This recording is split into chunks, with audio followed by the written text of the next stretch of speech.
What's going on, everybody? Frozen Fist back with another episode 29.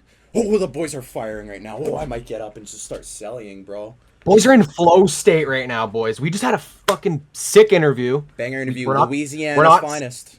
We're not saying that's all we're giving you. We're not giving it away. You're going to have to wait until next week's episode because we have another interview that's in this episode. So, obviously, you guys probably know who it is. We got the boy Cam back. He's back. Cam Rowston. Back off a fat dub. Part 2. Back off a fat dub. We had a nice little interview with Cam again. And you know what, dude? We asked him some hard-hitting questions. This time it was less about the fight, more about Cam. And, we got a deeper look into, his life, what he does outside of the fun interview. It was a fun-ass interview. And so was the one that we just did. Louisiana's finest. That's all you guys are getting. But, yeah, it was a dope-ass interview. The boys are in flow state right now. We got Kevin Kate lined up in a couple weeks as well. So you guys will be seeing that. The boys are getting hot. You can't let us heat up because we're going to, you know what? We're coming up, boys. So Frozen Fist is on a heater right now. To the moon. Generational run. So we thank you guys for the support. We thank you guys for the love. We got and we're on fucking Spotify now. And we're on fucking Spotify Let's now, go. bruh. Yeah, you guys can Let's find go, baby. our Spotify links on our Instagram. You'll be able to find them on our other social medias as well. But yeah, that's a huge. Maybe you're listening right now on Spotify. You Who might knows? be. You might be. We really don't know. You might be, but yeah, we appreciate you guys for all the love. I think we're about to hit 300 followers on TikTok too. Let's fucking go. It's about to hit 1,500 on Instagram. About to hit 1,500 on Instagram. We're only about 90 away from 500 on YouTube. The boys are heating up. We're getting hot.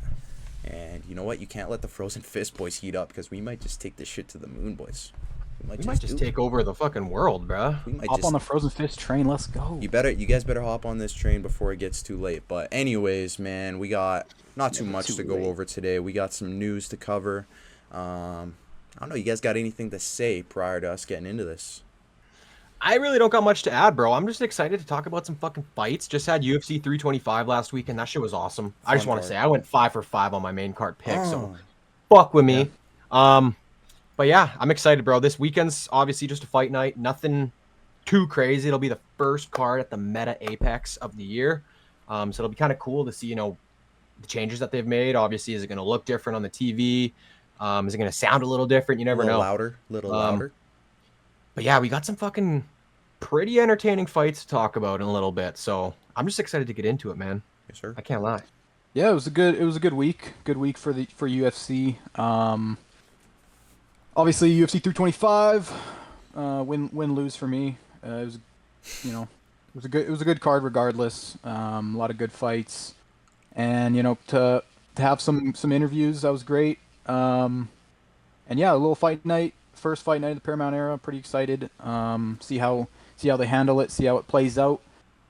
So yeah, let's get into it. I actually just want to add one thing for my Sendro Slips fanatics.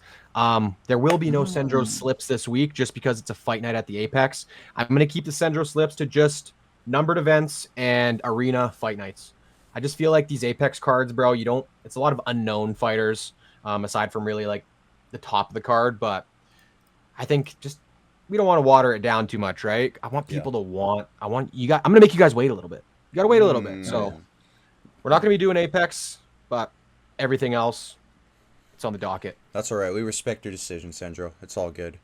You got to make people some eager beavers. Exactly, bro. Boys. This 325 was unreal. Boys were at Smitty's watching the card. I crushed 3 pounds of wings. Holy shit, bro! That's the most wings I've ever eaten. Shit was genuinely, amazing, bro. 30 goddamn fucking wings, bro. 26 of or 24 of them. Freaking maple bacon, bro. My hands still smell like maple bacon, bro. Fuck. So good. Shit was a great night though with the boys. That might be I was trying to tell these guys that they should beat Patty Pimblett's wing record, but they couldn't. Bro, did I not? I thought I did. I thought you said it was like 30 something. No, Pimblett got in like the 40s, I think, maybe 50s. Bro, I don't know. I could have kept going. But fuck, dude, yeah, it was fun. That's one of our like third or fourth card that we've watched in public, and it's always a fun time, bro. We for real got to do that more often. Hell yeah. That might be maybe a little Frozen Fist Fucking Rosenfist watch party. Yeah, watch party. You know, what's the word I'm Bro. looking for? What's something that you do continuously? I can't think of the word, bro. Well, like a marathon or something? Nah, not a marathon. Annual? Annual, yeah, like something annually, like we do it. We do it every numbered card. We go out to a restaurant, watch the card with the boys. I think it's always fun to me, bro. I love doing Bro, that. how cool would it be to go to like it'd be tough because like they close and shit, right? Like at certain times, but like recording a podcast in a restaurant, bro, after like an event or something, That'd be dope. like That'd that'd be be pretty sick. fucking cool. That'd be pretty dope. cool. Little live stream type shit, like on some like fucking neon Aiden Ross shit, like in public. Live podcast. That'd be kind of dope. Just the boys in a booth with a couple microphones. Obviously, put our sponsorship flags up or whatever we got, bro. Obviously, got to represent, right? But Yes, sir. just putting it out there, man. Bro knows ball. Yeah, this might be a thing. But we got some news to talk about. Not too much. A little bit to go over. Barrett, what do you got? Yeah, starting off, we have Shavkat Rakhmonov has reportedly re-injured the same knee that kept him sidelined for over a year and even had surgery to repair it. He's expected to be out 9 to 10 months, meaning we may not see him fight until late 2026 or early 2027. This is devastating, bro. This is devastating. Tough. You actually hate to see that. Hate to hear that for him. Oh, dude, I really hope he doesn't become like a what if, you know? Because Shavkat's got He'd probably be one of the biggest what ifs ever, bro. Oh, 100%. He's so fucking good. 100%, bro. He's so good.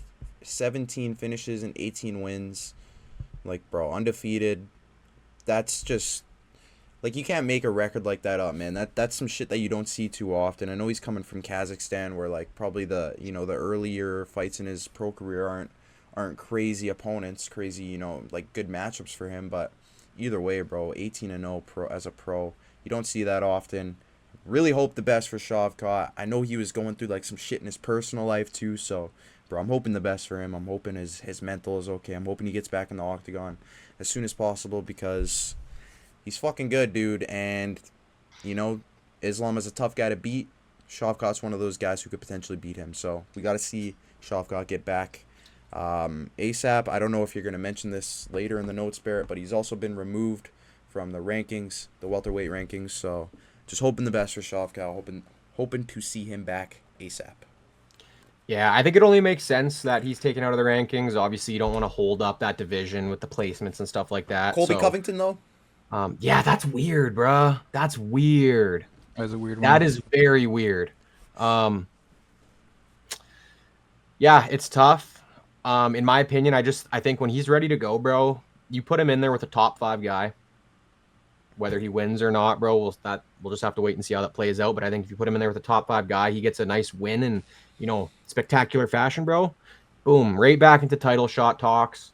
Might need 2 wins, you never know, but it's unfortunate, bro. That guy's fucking like you said, people are talking about this dude being the guy that could give Islam a fucking real challenge, right? Yeah. So yeah, it's tough, bro. Knee injuries are never fun to deal with, especially on the same one that you've been dealing with for a while. So yep.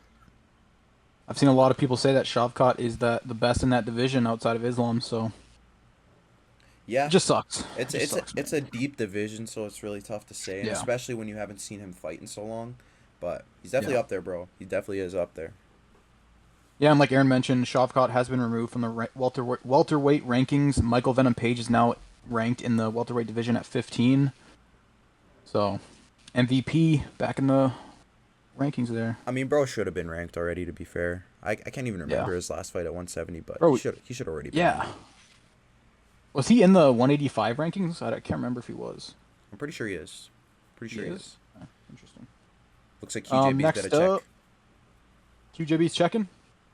What's up? Oh, never mind. I thought you were looking We're wondering if MVP was in the 185 rankings. I don't believe so. Damn. I could be wrong, but I don't believe he's ever been in rankings before.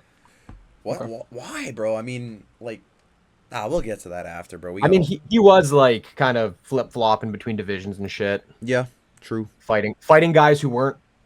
I mean, I know Ian Gary was ranked, but he didn't fucking beat him. Very true. Shara Magomedov wasn't ranked. Yeah, I really don't know. That's weird because he beat Cannonier, right? And Cannonier was Yeah. 9 at the He's time. fine. Maybe, Yeah, I'm pretty sure he's in the maybe top I'm 10. wrong, bro. Maybe he was fucking ranked at some point, but yeah, I don't know. Very odd.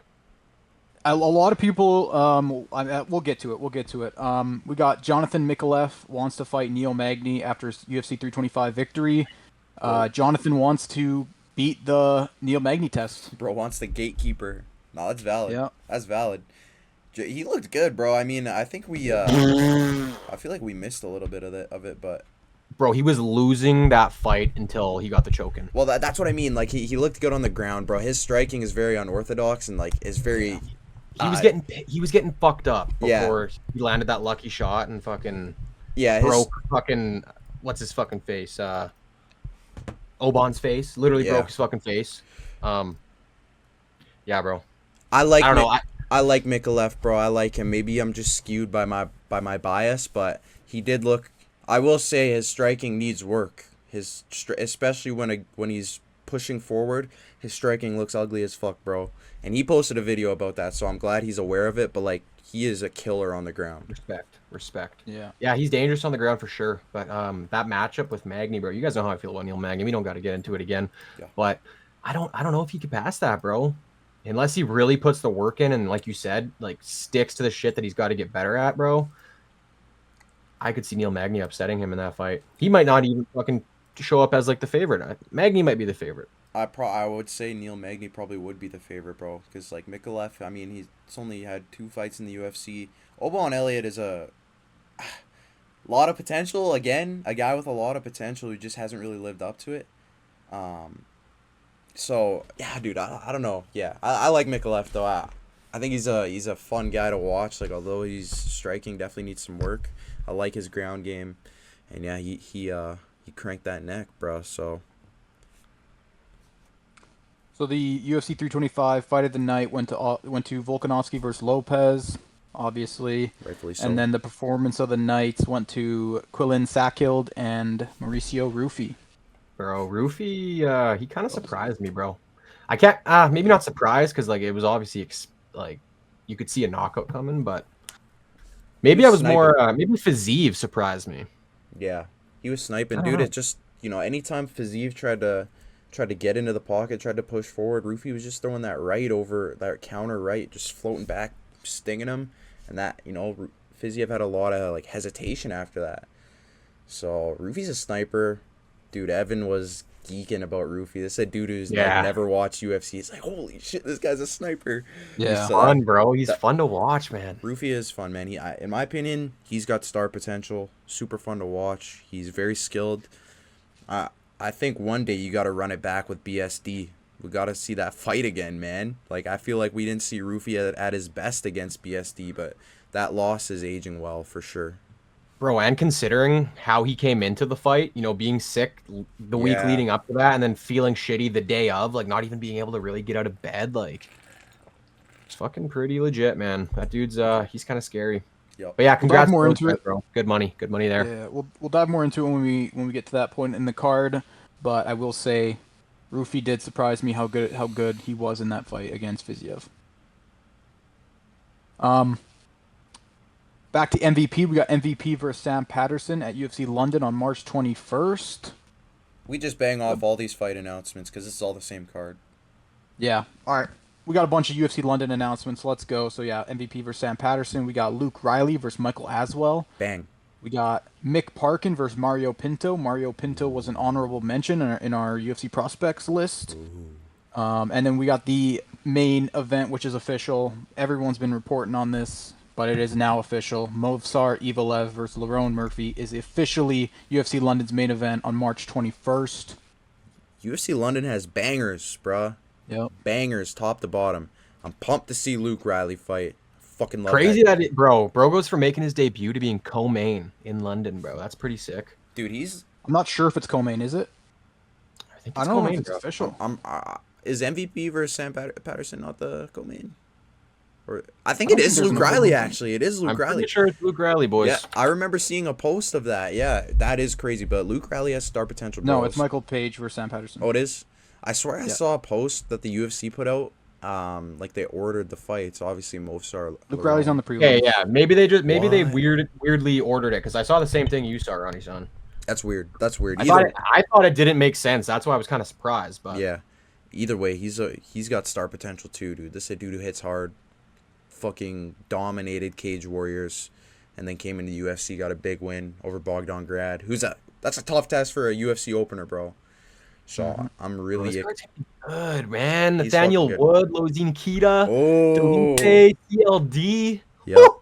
We got our boy Iwo Baranuski on there, bro. Oh, Yep. we know we're getting Going up against the football player. Yeah. Bro, we Holy got bangers top to bottom. We got bangers top to bottom on this fucking card. The Mario Pinto Mick Parkin fight, that'll be a good one. I know it probably will be boring, Movistar versus Lerone, but I'm really looking forward to this fight because this is a featherweight title eliminator. You know, this is exactly, it means a lot. Whoever wins this fight is fighting for the belt next, as they should be, well deserved. This is a fight that we need to see, bro. This is a fight that, like, the UFC doesn't make these fights in other divisions usually, like two undefeated guys at the top of the division going against each other. I guess you saw, like, Ian Gary versus Shavkat, but, like, I feel like usually the UFC tries to protect those undefeated guys, but fucking Dana and Hunter just hate both of these guys. That's the funniest part. They just want to see one of them get knocked out of, like, contention. Bro, out of all the fights that we have in the upcoming months, that's probably, aside from the Holloway Oliveira fight, that's probably the fight I'm most excited for, just because of like The ranking stakes. implications, title implications, just what's on the line, bro. Yeah. It's gonna be fucking awesome. That's going to be a banger. I must say, I'm very excited for Izzy versus Joe Pyfer, but this is a close third. Damn, maybe I'm kind of on an island here, I guess. I'm not really excited for this at all. I mean, I get the implications of it all, but I think it's going to be a pretty boring fight. Movsar's going to dominate. It probably will, but I think there will be good exchanges on the ground. I don't think... I think it's gonna be a lot closer than you think. I'm not gonna lie. I agree. Yeah. The round's good, bro. I think I'm just like really high on Mofsar. I think Mofsar can show that there's levels. I think Mofsar will win. I don't think he'll win by dominant fashion, though. I think he kind of could. in the same boat. Do we know? I'm guessing it's going to be 5 rounds, right? Yeah, Of course. 100%. It's a main event. Okay. It's probably a 4-1 victory for Mofsar. Damn. My prediction. That's the prediction, huh? Yeah. I'm pretty hyped though for MVP versus Sam Patterson. Sam Patterson Yeah. looking to get in the rankings That'll and be a kick out banger. MVP. So That will I'm be very excited for that. That will be a banger. We should And talk the about how UFC. badly the UFC is disrespecting MVP, though. Like, Oh yeah. Sam Patterson, very, To be fair though, I think MVP wants this though. Like I think he's kind of like just fine with fighting. Like he doesn't care to go for a title. Yeah, dude, but I think he wanted to move up higher. Like, he wanted that Protez fight. He said that on podcasts. He asked for that fight. Oh yeah. I think the Well, UFC... that doesn't make sense for Protez though. Why would Protez fight MVP? No, it doesn't make sense, dude. But, like, CP does need another win to get a title shot. And, yeah, obviously a guy like MVP is probably not who you want to see him fighting right now. But I don't know. MVP is a super fun style to watch, and I feel like they need to push him more. I don't know why they don't want to... It's just his age, bro. He's so close to 40. Like I know, Bro, dude. there's also just that shouldn't so much- matter, but that division right now, man, is kind of just in lockstep right now, like with all the guys who are kind of like in that title implication area. Yeah. You got obviously Colby Covington's in the fucking rankings, but he's not fighting, bro. We don't know where D-Rod is. People are saying this dude's like locked up in Mexico somewhere. Fucking Jeff Neal has a fight made. Gabriel Bonfim, he's there, but he's kind of on a run, bro. I don't know if he's willing to take a fight against Michael Venom Page, obviously, bro. His style, like that's a scary fight, especially fighting down in the rankings. You got Gilbert Burns, he's older. I don't know what's going on there. Buckley, and then it's like Leon Edwards. Yo, Fucking Kamaru Usman, like those, I don't know, man. tell me Buckley versus MVP wouldn't be a good fight, though. Buckley's coming off a loss. He hasn't fought since, like, summertime, since he fought Kamaru. I think that'd be a good fight to make. But, yeah, I feel like a lot of these guys are probably turning down fights with MVP because they know how like, he's scary. That's bro. what I'm saying, bro. He's fucking scary. It's just his style is so hard to fucking game plan for because no one else fights like him. Yeah. You can't even bring someone into a camp to try to mimic it. Mhm. It's not going to be the same thing. Yeah. So there's got to be so many of those top guys who just aren't willing to take that fight, and respectfully so, bro. That dude's fucking scary. Yeah. Obviously, I think like Barrett said, he's not really worried about trying to go for a belt, like at the age he's at, how long he's been doing it. I think he's kind of just he likes fighting, end his career off in a good, not take a bunch of losses. Yeah. Yeah, man. I don't know. Yeah. And since big test for coming Sam into the Patterson. UFC, oh yeah. Since coming into the UFC, in 2024, first fight Kevin Holland beat him. Second fight Ian Gary took him to the decision, ultimately lost, and then fought Sher Magomedov and beat him, and then fought Jared Cannonier and beat him. So, some pretty good names. It's got a good resume, dude. I do think it is a good resume, and your only losses to Gary, that's a good loss. I mean, you went to decision with him, so. Hold on, bro. I got a special guest who's trying to come onto the show right now. Just give me a sec. Drum roll. Drum roll. Yo! Yo, look at this guy, bro. He's fucking scratching up my door and shit, being annoying. Say what's up, bro. Little dude. What's up, gangster? Say what's up, bro. Little dude. Yeah, he's chilling. Little dude. He's just booling. He's being a retard. For the people listening on Spotify, who is that? This is the homie Jax. There still is video on Spotify. But this is the homie Jax. He's a little bit of a pinhead, but it's all good. He means well. He's just a little bit retarded. But that's all right. Right, Jaxie? Yeah. Yeah, he's cooling. All right, you got to go, though, bro. Speed boost out of the door, bro. Bro, he just, teleported on my screen. Yeah, bro. All right, let's get back into this shit. So, yeah, I think, obviously a win over Sam Patterson. Sam Patterson, I guess you would still is he a prospect still? I don't know. Either way, he's an up-and-comer.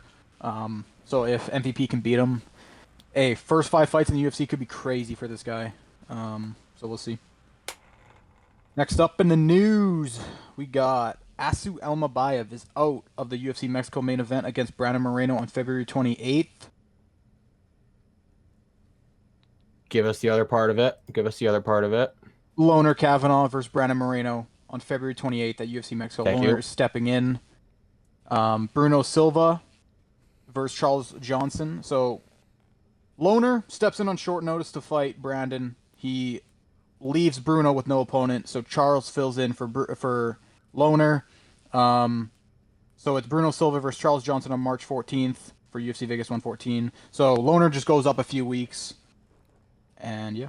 Shout out to Loner, man. That's a fucking scary dude to step up short notice against.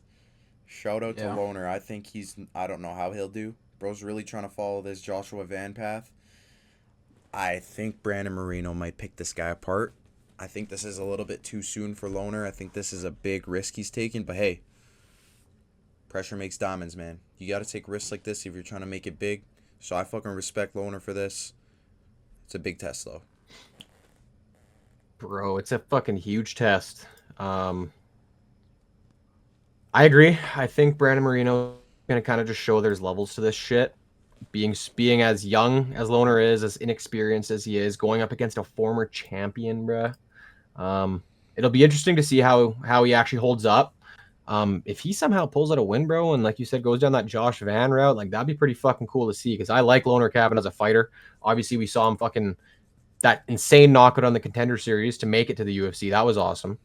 And then for Charles Johnson, this guy was actually putting his name out there to be the guy to come in and fight Brandon Moreno, but it sounds like the UFC didn't clear him in time, or they didn't clear him because it would have been too soon, I guess. They needed that extra week just to fucking let his brain heal or whatever. But yeah, Bruno Silva, Charles Johnson, that'll be a fun fight too. I think Charles Johnson will probably take that one. I think Charles Johnson kind of pissed away his opportunity at fighting higher in the rankings with that Perez loss. But man, I do like Charles Johnson. Other than his chopped haircut, he's got a lot of power for a 125er. He hits hard. This guy is literally the Neil Magny of 125. So it'll be interesting to see, bro. I want to see Charles Johnson move up the rankings, but I think it makes sense that he didn't get that fight versus Brandon Moreno. I don't know if Loner's the better option though, because obviously we know Charles Johnson sparked Loner in the summer.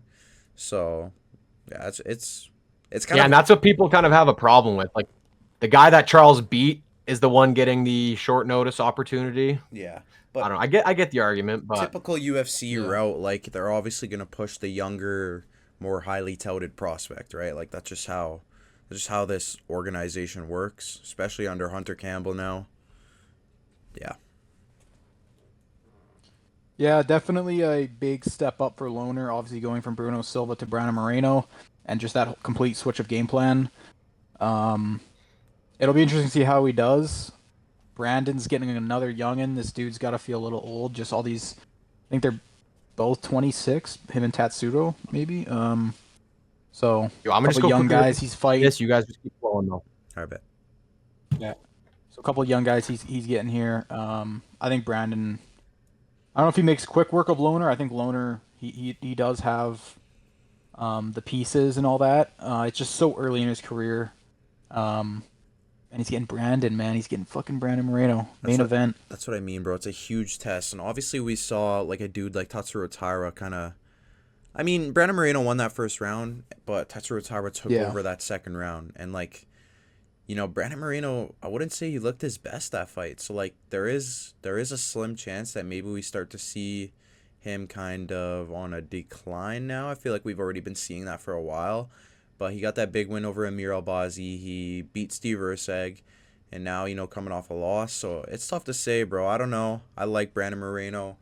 He was, like, fringe top 10 fighter for me. Like, favorites. Yeah. So, yeah, this will definitely be an interesting fight.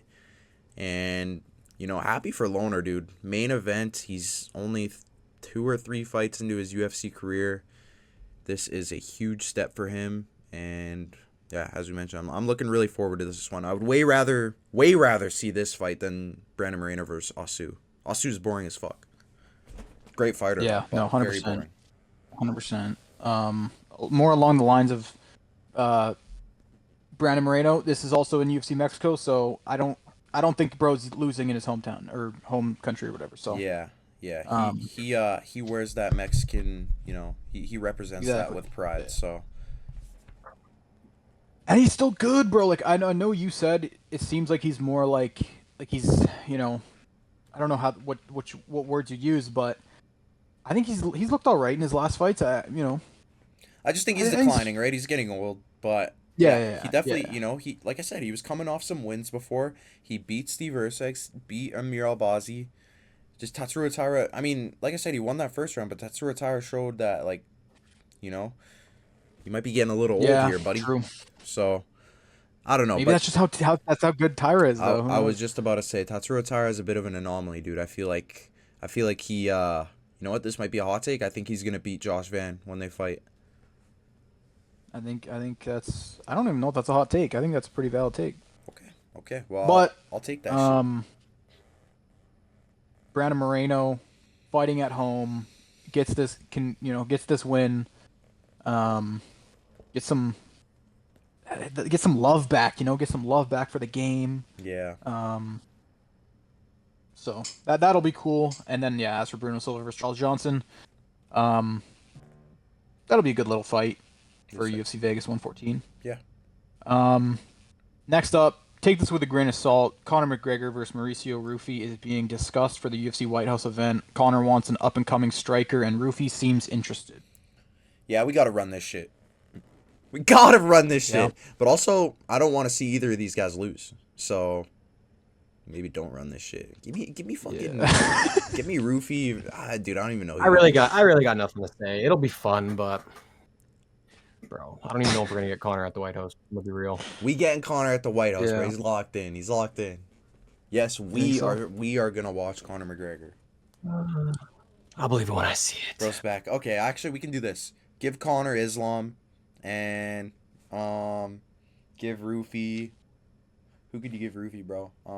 Give Rufy Carly Judice, bro. She go beat her, or he go. She will go beat him. I mean, run it back. No, Carly Judice. Oh, BSD run That's it back. such a random pull. Where did you get that name from? I don't know, bro. I have no idea. No, I'm saying where the fuck did Carly Judice come from, bro? It's such a weird name to bring up. I don't know, bro. Just Crispy Carly. She's fighting in a couple weeks, bro. So Just random name. Anyways, moving on. Mauricio Up there. Rufy versus Dustin Poirier. Yo, no, actually, Rufy versus BSD like rematch. That makes sense in my opinion. I mean, Rufy's hot or BSD's hot, so like, it's tough to you can't really give him a fight down in the rankings. I think Rufy should fight I think he should fight either Patty or the loser of the BMF. But yeah, you might have just predicted something, bro. I would like to see that. Like I said, I want to see that rematch. I think we got to run that back eventually, one day. Bro, imagine those styles, McGregor versus Rufy. That'd be crazy. That's what I mean, bro. That'd probably be one of the funnest fights you could like actually watch. I mean, it could be like another scenario like the Fiziev one where they're just kind of they're feeling each other out for the first round, maybe 2 rounds, but it would open up eventually. It's Conor McGregor. Yeah. Some news for this weekend's card. Saeed Nurmagomedov is out of his fight against Yavid Basharat. Basharat will now take on Gianni Vasquez at UFC Vegas 113 this Saturday. These Basharat bros are good, dude. Yeah. The They're Basharat by bros. domination. I don't even know who this Yanni guy is. Yeah, this will definitely be a Basharat win. I think both Basharats are taking wins this weekend. I think so. Although the Basharat on the main card is a little more. That's a close fight That's there. a close fight, That bro. is a close fight. I had a lot of trouble making my pick for that one. Yep. Big news. Ilia Topuria is back training. The champ is back. The champ is here. Let's fucking go, Nice. bro. The Champ is here. Let's go. Yeah, I'm hyped up for this shit, We're bro. excited. This is my boy, dude. It's got to be official now, bro. Him and Gaethje at the fucking White House. Yeah, Has to be. I can't believe Gaethje wants that fight on home soil. He's gonna get chinned in front of Mr. Trump, man. Hopefully Ilya goes out and then sparks Trump after. That'd be sick. Imagine. That would be fucking pretty cool. Yeah, bro. Can't lie. Just let Ilya be the president of the United States, bro. He's not even American. Fuck Bro, it. he's such a good Fuck fighter it. that we should just do it, bro. He'll figure it out. Exactly. He'll figure it out. How sick would it be to have that dude as president? Like, Just you just know your president can fuck up anyone. yeah, dude.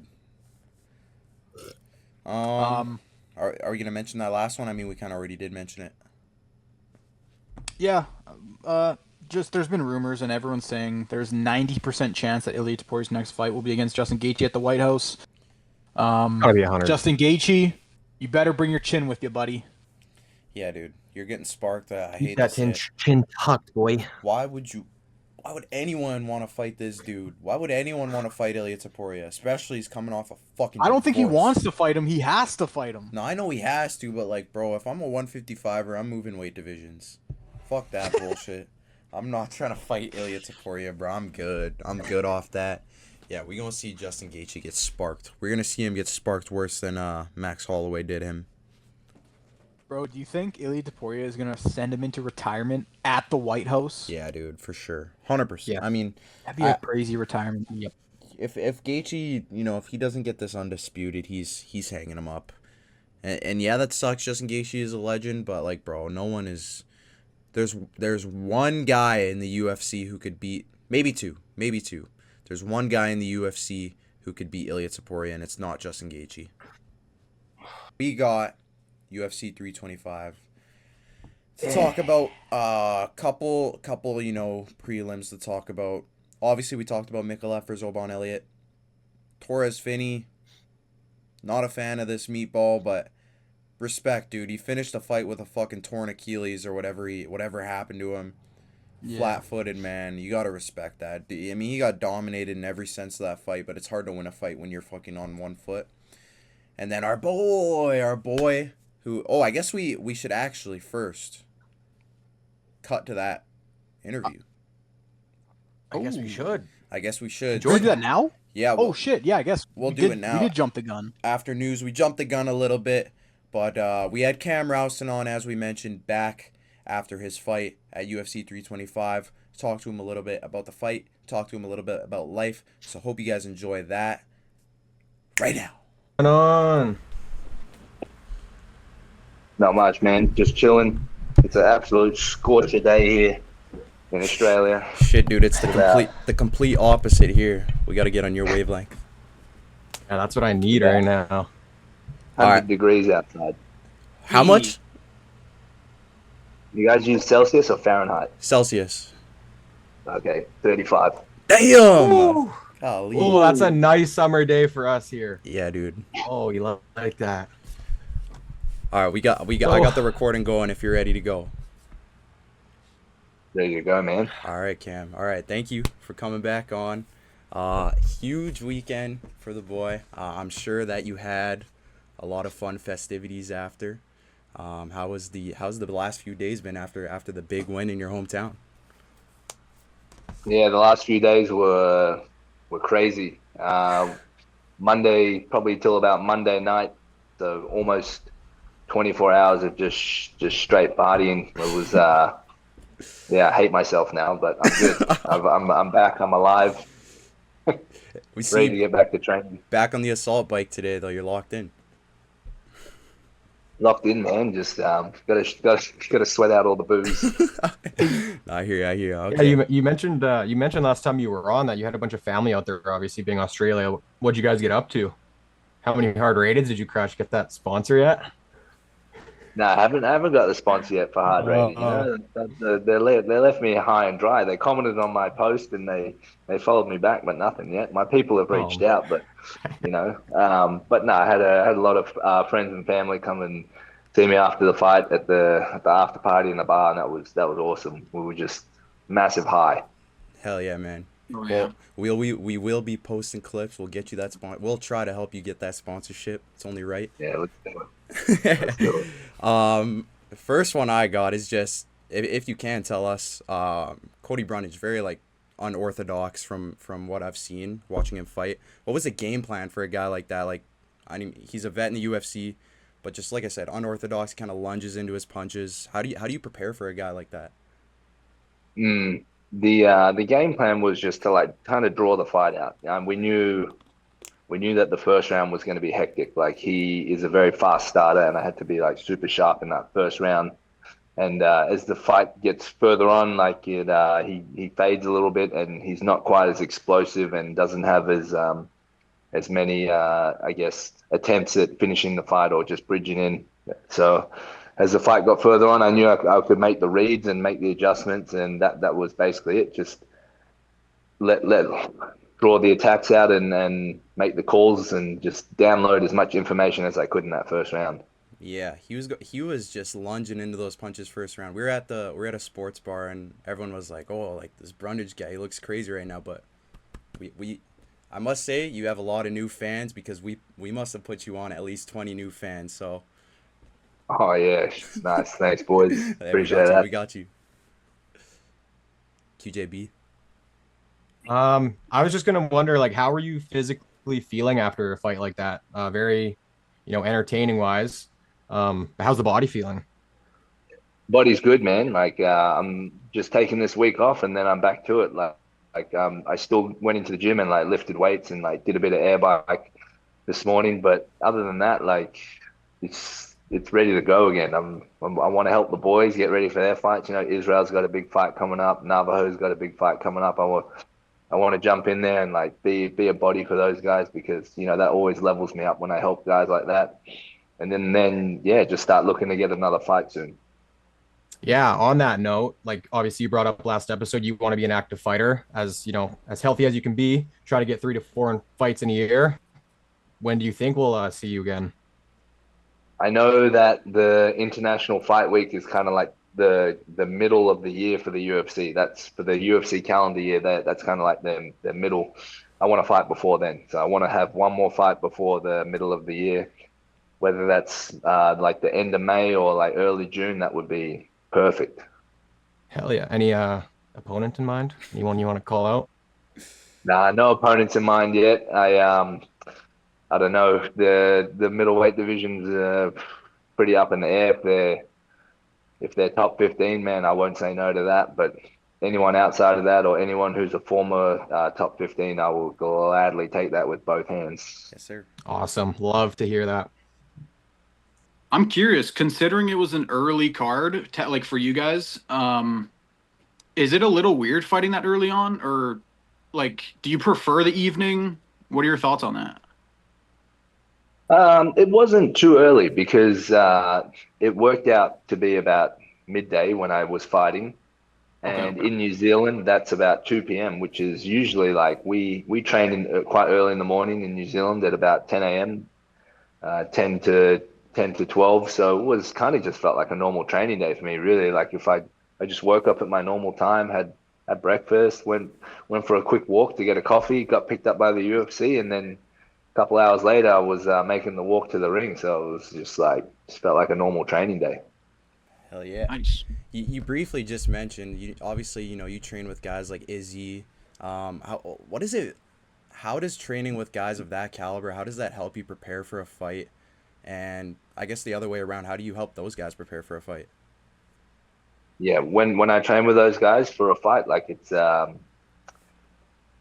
gotta obviously Israel's a striker and he has certain strengths. So I'd like to try and train to his weaknesses, try and take him down, try and engage in the grappling a bit more. And that's so hard to do that. It's so hard to try and get that man down. And if I can do that, yeah, I know I'm working hard and that really improves that aspect of my game.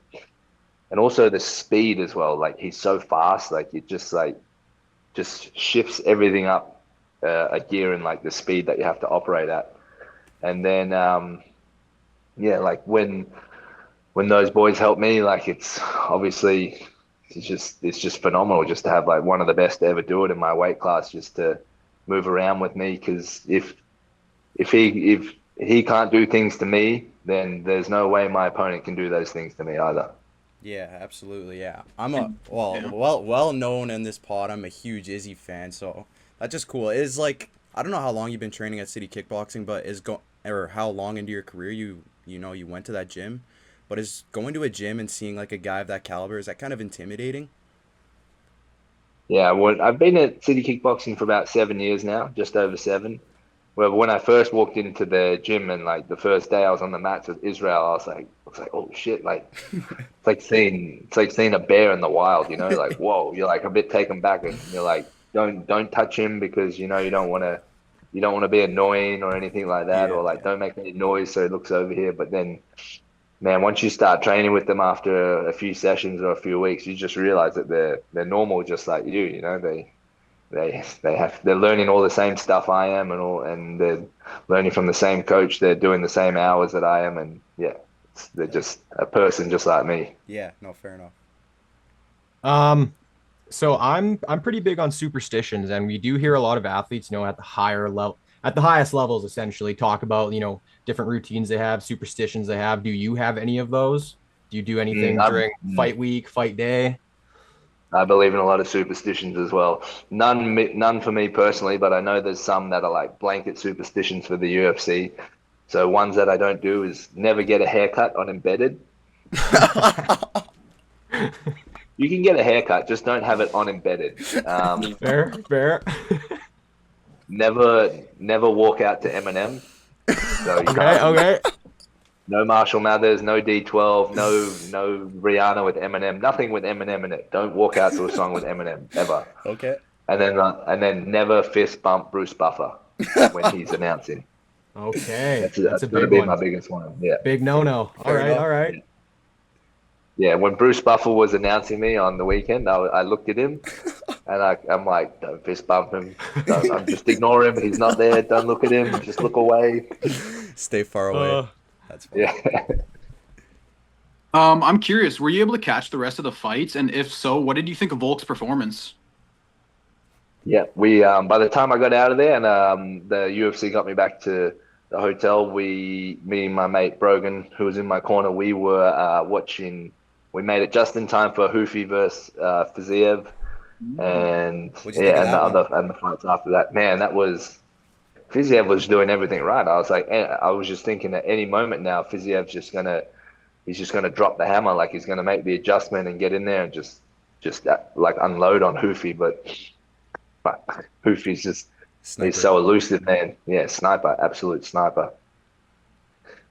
All right. Yeah. I got a retarded question for you. I'm not gonna lie. Okay. Obviously, you know we're not Australian. We don't know much about Australia other than the Big Les show. Big Les show fans. But The Big Les show. legendary Clarence. Clarence. Mike Nolan's long weekend, baby. But other than that, we had a whole conversation after you got off the show last week.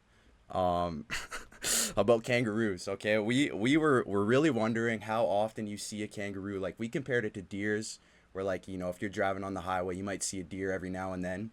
And do you reckon you could beat a kangaroo? We came up with a whole game plan for a kangaroo. So I'm wondering, do you think you could beat a kangaroo in a fight? And what's your game plan?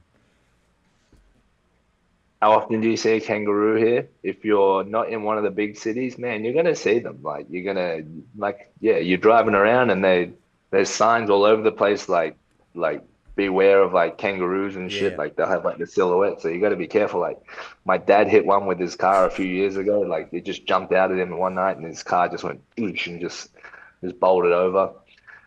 How would I beat a kangaroo? Man, like they got strong legs, right? They're going to kick you away, but they got real short reach with their arms. So I think Yeah. like their kicks, they're not roundhouse kicks. They're kicks that come up the middle. So you got to be ready to like catch it like a teep with your elbow Right. and stuff like that. But I reckon once I get a kangaroo, once I pin it on the ground and I get its neck, it's over because they're bottom heavy, right? They got no upper body, so you So get a you choke wrestle on them. their arms. Yeah, their arms are so short they can't defend a choke. So you lock up a choke. True. Their little That was the arms can't consensus reach up for to us their as neck. well. Yeah. Well, my consensus was I'm staying on the outside. I want to pick them apart with my jab. But hey, you're the pro. I'm just the amateur. Dude, they So got boxing. Those they roos can do. box, Yeah. bro. Have you seen them when they use their tail? So they stand on their tail. Yeah. Both Yeah, and that legs. too. Yeah, That's like a third leg for them. That was one of the yeah. things So we were conscious of as well. Okay, well, you know what? If we ever see a kangaroo, if we're ever in Australia, now we Now we know. know. Yeah. I just quickly wanted to run back to kind of Barrett's question. So after you're done fighting, do the fighters get tickets? Are you guys allowed to stay there, or is it kind of just do your medicals and they send you on your way kind of thing? we are given tickets, but I gave all my tickets to my friends and my family because I just thought it'd be nice and they deserve them. Absolutely. But once you're done your fight, if you win, you get your medicals done. You go off, you do a couple of interviews, then you go on to like the panel interview as well, where all the media's there, the media scrum. And then once you've done that, if there's anything left for you to do, you do that, like maybe some photos or something. But then after that, they ship you off. Oh, okay.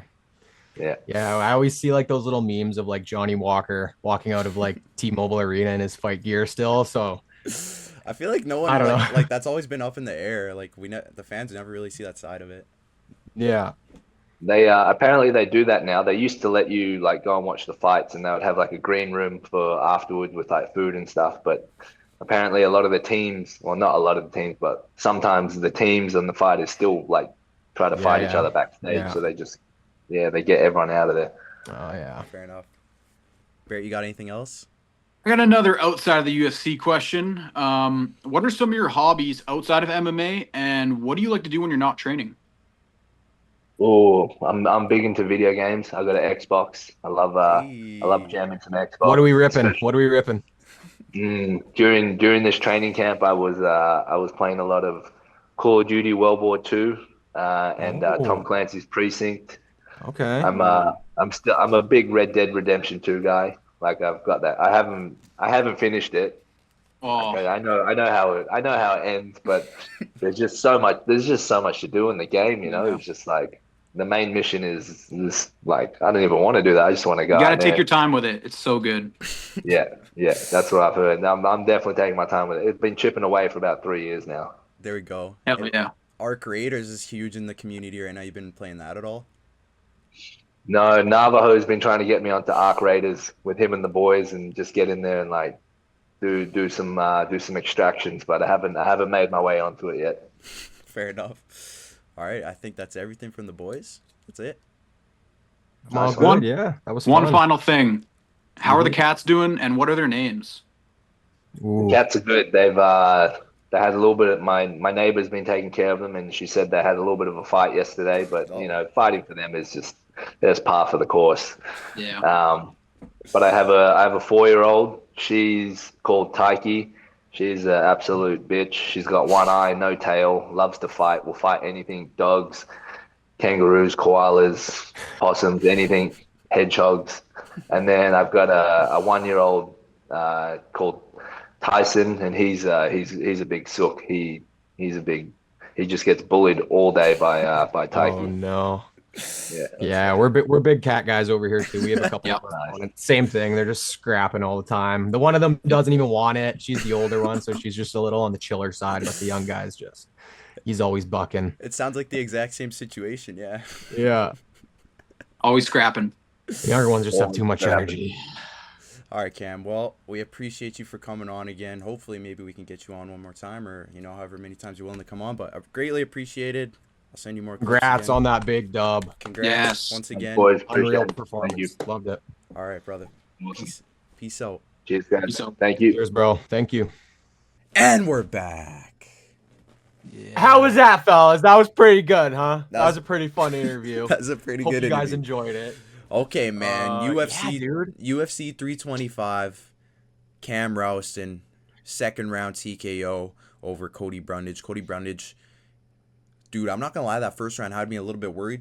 Cody Brundage was like swinging crazy. Well, not worried, but like Cody Brundage is just an unorthodox ass dude. Very athletic, lunges into his punches, so you never really know what's gonna happen. But Cam stood the fuck in there. He made shit work. Yeah, made shit work, and then obviously got that TKO over Cody. So huge win for Cam. That is just continuing to boost his stock. Didn't look like he took too much damage, so we will surely see Cam fight before the end of before International Fight Week, as he mentioned. So maybe in like May, early June. I need to see another Cam fight, bro. We got friend of the show, Cam Rowston. Friend of the show. We'll get bro back on the show hopefully. But yeah, bro, we got the main card to talk about. Dude, it was a pretty good fucking bro. Oh yeah. I just want to mention two things actually. Yeah. I just want to say Cam's such a chill dude. It was so dope to have him on again. Yes, sir. So glad he came back on. And the final early prelim fight, biggest robbery in, I would say, UFC history, at least in the time the how long I've been watching the UFC. This was the biggest robbery. Con Ofli versus Yizha. Yizha won that fight, and I will stand by that. 100%. Yizha clearly won that fight. I don't know what the judges were seeing. I don't know what the fuck happened there. Did the judges have money on this fight? What the fuck was it? Because that was crazy. Yizha won that fight. I'll stand by that. Unfortunately, bro, I think Yizha? Sorry, bro, go ahead. I was just gonna read off the stats. Yizha had one knockdown, outstruck him 75-53. Significant strikes were 68-48, and takedowns. Yizha went 3 for 3. Con Ofli went 0 for 7. I know stats and the stats don't always explain the result of the fight, but bro, I'm telling you, this dude got robbed. Yizha got fucking robbed, bro. When they raised Ofli's hand, bro, I was like, did I fucking miss something? Was I watching a different fight? Because yes, I'm gonna be honest. When that fight was happening, that's when you and Bart were in the car, doing what we were doing, getting ready for the freaking good eats. So I wasn't paying that crazy close of attention, but bro, I was watching it. Yeah. Round 1, round 2 for sure, in my opinion, were Yizha. I don't really remember round 3, but bro, the way people were talking online too, like, weird ass decision there. Bro, every time I looked at your phone when we were watching, Yizha was controlling the fight. Like, bro, I honestly think that this is just one of those like local judges moment, giving it to the local guy. It's fucking garbage, man. That is dead ass one of the biggest robberies the biggest robbery that we've seen since we've been watching for sure. It's crazy too. Like I remember, his hand gets raised. I thought they like accidentally said the other guy or something. I didn't know what was happening. That was garbage. Just a crazy situation, man. I don't even know if I saw anyone saying that Colin won that fight online on Twitter and shit. So weird. That was fucking garbage. So yeah, definitely. Dude, I don't know if they can like overturn fights after they actually happen, but that's one of those instances where that's got to be an option because that was garbage. That was complete garbage, and I hope Dana kind of like talked to Yizha about that and let him know like, hey, dude, that was bullshit. Like that shouldn't have happened. I will argue that the Cyril Gane Volkov fight was a bigger robbery, but this was this is up there. This is up It's there. gotta suck too, just to have that on your resume, like have that loss and just know like that you won that. You know what I mean? Like just like it's just not good. Yeah, 100%. I think the UFC brass kind of knows that though. Like they deal with that in a certain way, knowing a guy who lost a fight probably should have won it. I don't know if that would really affect the way they kind of like match make him going into the future, but you never know. Yeah. All right, UFC main card. We had 3 out of 5 finishes on this main card, so it was a great card to watch. Just start from the bottom. Quillen Saul Jamie Malarkey. No surprises here.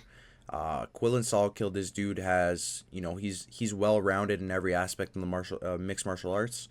A lot of people know him for his striking. He had a huge head kick knockout, obviously, his last fight, but bro, he's legit in every aspect in the mixed martial arts, and he showed that. Little rear naked choke for the boy, and he's just raising his stock even more, dude. This dude is a star. This guy has future champion potential, bro. Yep. I'm not even gonna lie. He's fucking good in every aspect of the sport, and he proved that on the weekend. Like you said, he was kind of known as a striker, someone who knocks people out. But then he goes out there and just submits Jamie Malarkey in the first round. Took him 3 minutes to do it. Yeah, there wasn't any point in the fight where I was kind of worried. He was kind of just controlling the entire 3 minute of the first round. Yeah, man, very impressive. Quillen's a fucking fun guy. Yep. Has that star potential, and I saw he was talking about on the Ariel Helwani podcast about shaving his mustache, bro. I don't think he can do that, bro. Can't do that, bro. Got to leave the muzzy. That's your thing now. You know what I mean? That's his trademark, bro. He's gotta keep that. So, Especially if you're if you keep winning, keep it. Yeah, got to. The muzzy mullet combo. Yeah, is it a coincidence that faces a white dude and he doesn't knock him out? Nah, bro. He faced a you ginger, be bro. nice about it. He faced a ginger, bro. You want to be nice. He faced a ginger. Gingers are in the same category as black people. That's what I've seen. Like, a lot of people will put gingers in the same category as black people. Apparently, they're like honorary black people. So Quillen's still on his knocking out / submitting minority his pathway, bro. Gingers are rare. Gingers are rare. Exactly. Apparently, a bunch of dudes in Australia look like this. I seen a comment where it's like, bro, I went to high school with like 10 of Jamie Malarkey. 10 dudes that look exactly the same. But we gotta ask Cam that.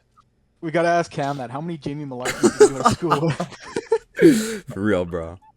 Next fight. Holy shit, this was. I was just gonna say, Quillen, like you guys said, he's got everything. He's good. Yeah. And this guy is making a name for himself in the sport. Our edit of him on TikTok surpassed 500K views. It went insane. This guy is... He's a star. Like, he's a star. At this point, he's a star. He's a huge name in the UFC, so that's great to see. Bro, the Australians love him. He's a likable dude. Yeah. He's a likable dude in like every... I feel like there's no one who hates Quillen Salkill, you know? He's just a fun-ass dude to watch. Mm-hmm. He might get fraud checked and then people will turn on him. Have on. Oh, yeah. Yeah, that's good comps. We will definitely have Quillen Salkill on this pod sooner than later. Bro's the man. But, yeah, next fight, Paulson Teixeira versus Tai Tuivasa. Holy shit, bro. This is a stinker. Bro, honestly, I don't got much to say about this one. Both these dudes are fucking brutal.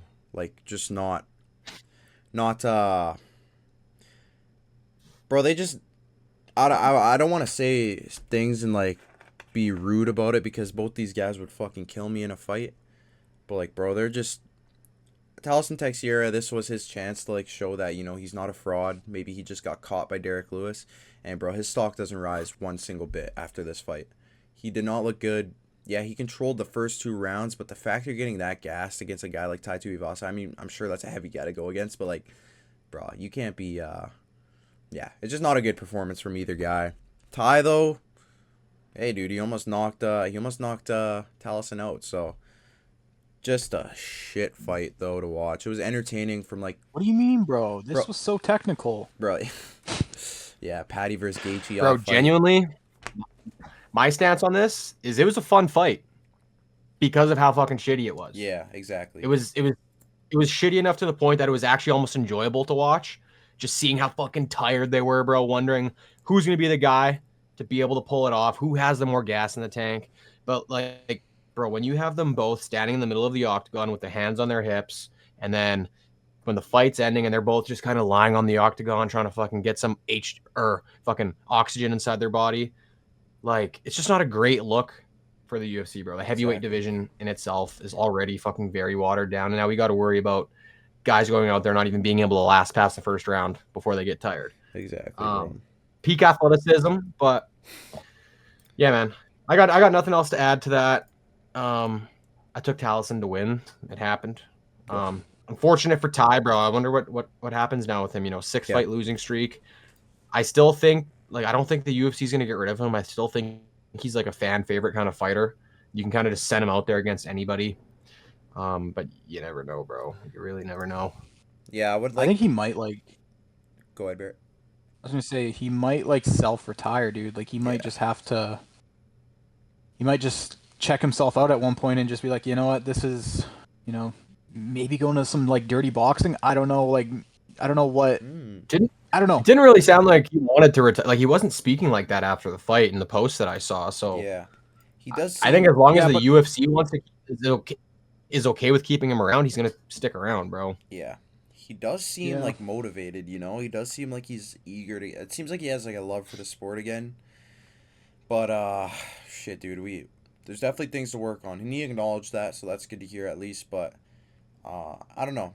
I wish the best for Ty. He's a funny ass dude outside of the octagon, but yeah, it really does makes the UFC not look great. Like if you're a new fan, if you've never watched UFC before and you turn on UFC 325 and that's what you see, bro, you might not want to watch the sport again because you see something like that. Like you just see two guys who are supposed to be professional athletes don't look like professional athletes at all, So it's a bad look in my opinion, but shit, I wish the best for those dudes either way. Ultimate Fighting Championship for a reason.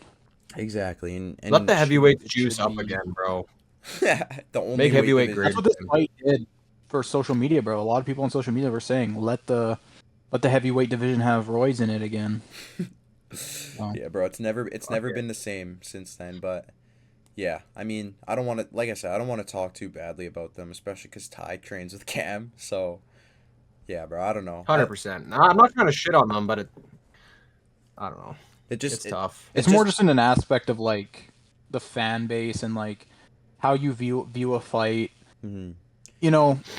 And at the end of the day, bro, these guys hop in the octagon and they put their lives on the line. So there's I'll always have a respect for these guys no matter what. Like I said, it's just a tough look. Yeah, and like you said, Talison's stock doesn't go up. If anything, might go down a little bit. Might go down a little hair.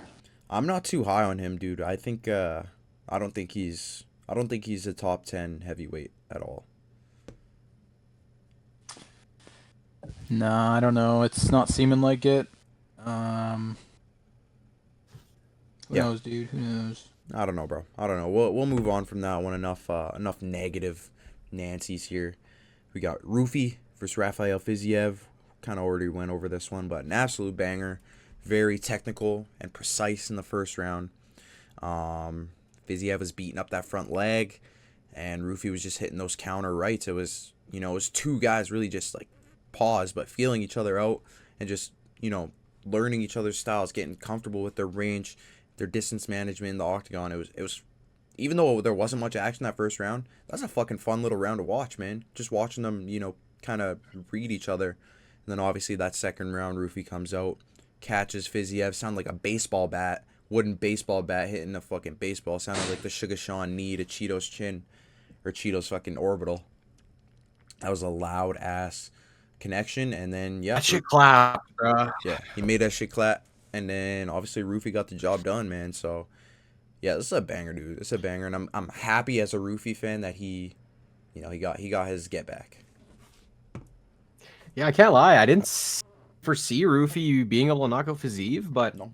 this guy's got fucking power, bro. He's slick. He's quick. And like we said earlier, coming into that fight, bro, being sick, like performing like that, that's fucking props to him, bro. That was a fun fight. Made me look good, bro. I had him winning. I was flip-flopping, but I was like, bro, I have a feeling. And sure enough, yeah. You just never know with a dude like Got Roofy, it. bro. He could pull that shit out of nowhere. Exactly. Yeah, shout out Roofy. Fought through influenza, I believe it was. Yeah. Just crazy. If you would have told me that before the fight, I'm like, dude, there's no way he's winning then. But he looks so good, man. Like I said, I was so surprised by his performance. I think it was early on in the first. I look over at Ronnie Sound and I'm like, dude, does his stance look different? Like, Yeah. it wasn't as wide maybe. He was standing a little more upright.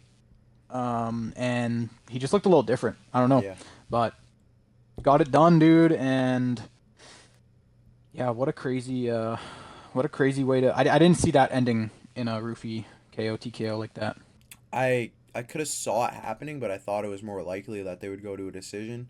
I do want to say I'm sure training with Volk and those guys, Izzy, I'm sure that helped him a lot. And I also want to say I literally actually do not like Jean Silva at all anymore because this guy is being the biggest baby about this whole situation possible. Jean Silva is a loser, bro. The fact that he's getting upset at Roofy for switching training. You've completely turned on him. Bro, it's just like I mean, I don't know if that's the full story though. No, yeah, we don't know everything. That's true. I shouldn't say that because we don't know everything, but like there was interviews Jean Silva was saying that Roofy helped him with like suicidal thoughts, bro. Roofy, took him away from like nearly committing suicide.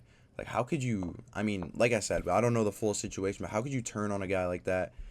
I mean, yes, Roofy's going to train with Volk, but like, bro, at the end of the day, like there's more to life than fighting in my opinion, and I feel like Jean Silva just lets his emotions get in the way of things way too often. Bro, screaming at the belt and shit. I don't know. Weird. I shouldn't comment on it because I don't think it's entirely because of a training thing. Like Jean Silva was saying on some podcast that Roofy has some internal things that he needs to work on. Yeah. Obviously, he didn't delve into much more details because it's not his place to do that. But yeah, I just think we don't know the full story. There's always two sides to the story. Obviously, Roofy's come out and said like he's obviously like got no hard feelings. He's willing to train with him, but Jean Silva feels different about it. So yeah. I just think it's one of those things you can't really base an opinion on just because we don't know the full story. But that's a good point.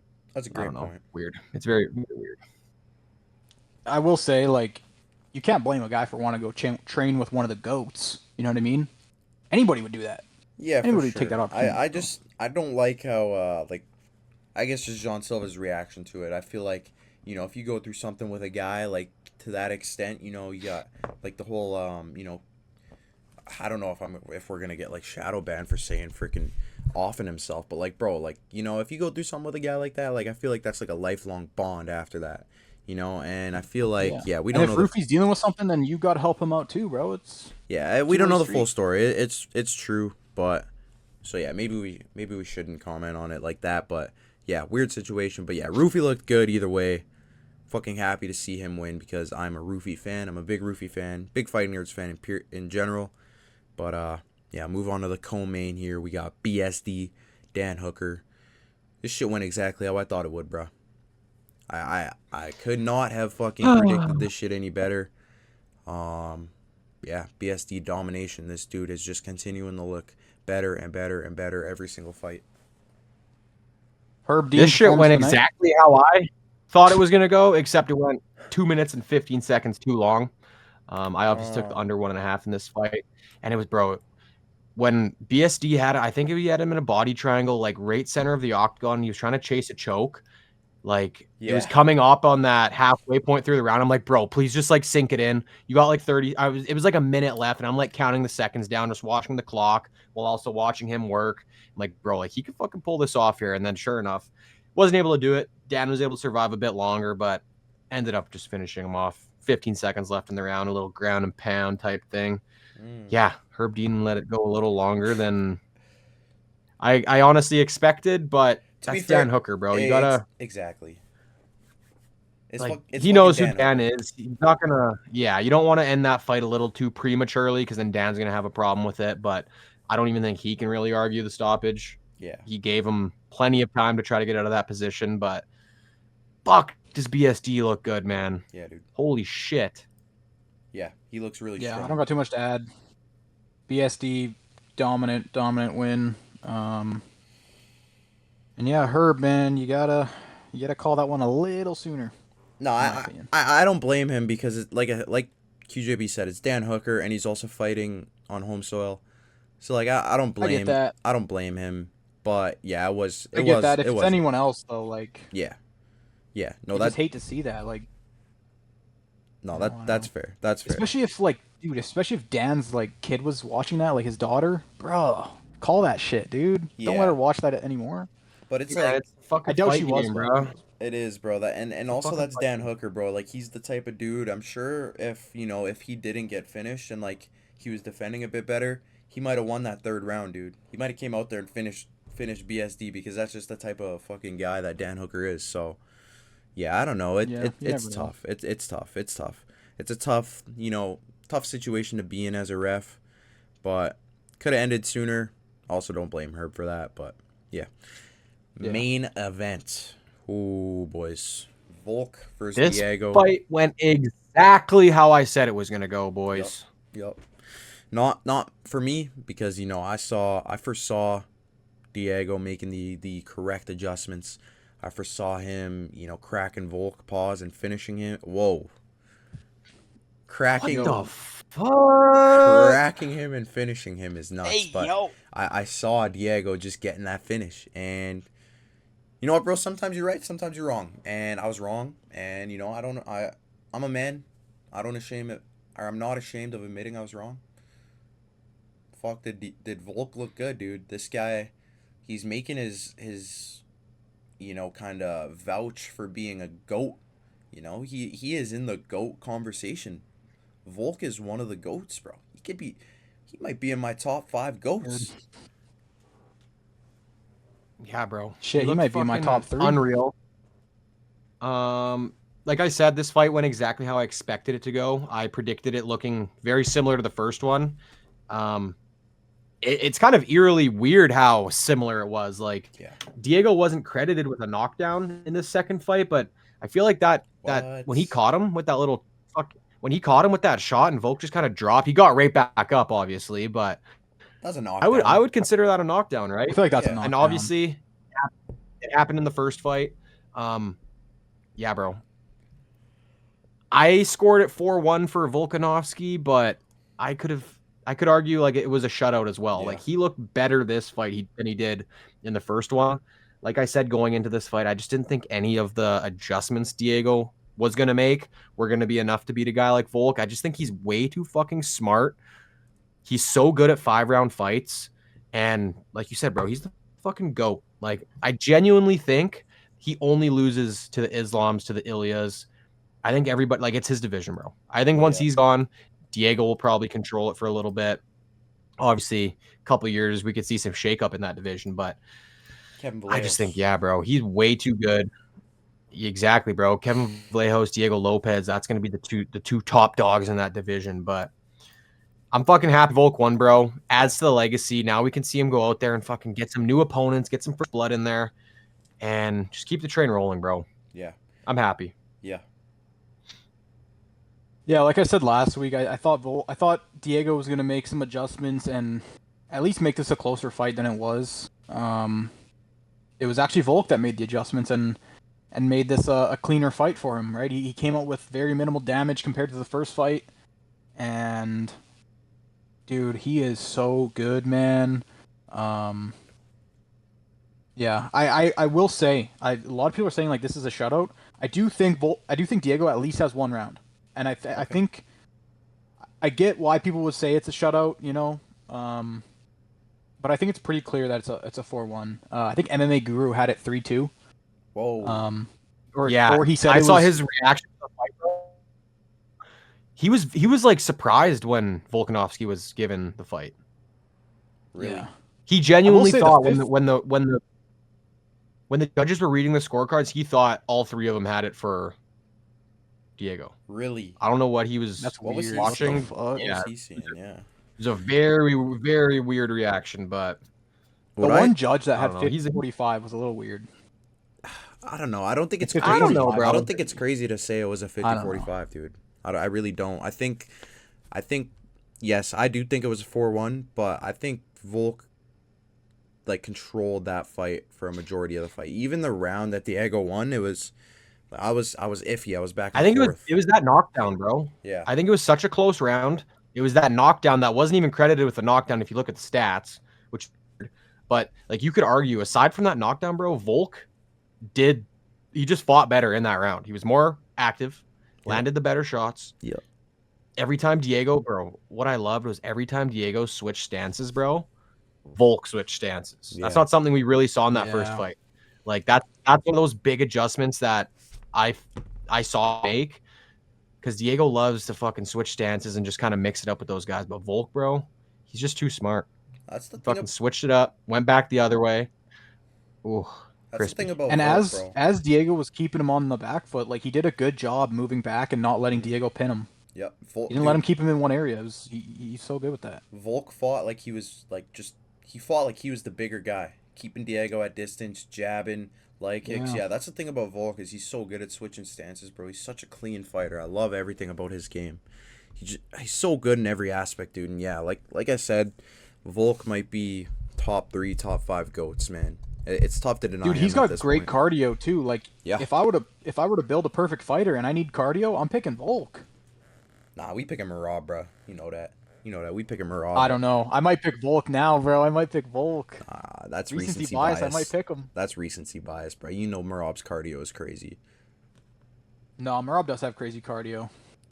Yeah, you should see the face QGB. That's why just we gave gotta you, bro. That's why we got to see. Yeah, I Marab wish you versus could- Volk. That's why we got to see Marab versus Volk. Yeah, I mean that fight will probably never happen. We'll see if Marab's got to get that belt Why back not? first. Oh, because Sugar Shane's gonna be the champ next year. That's why.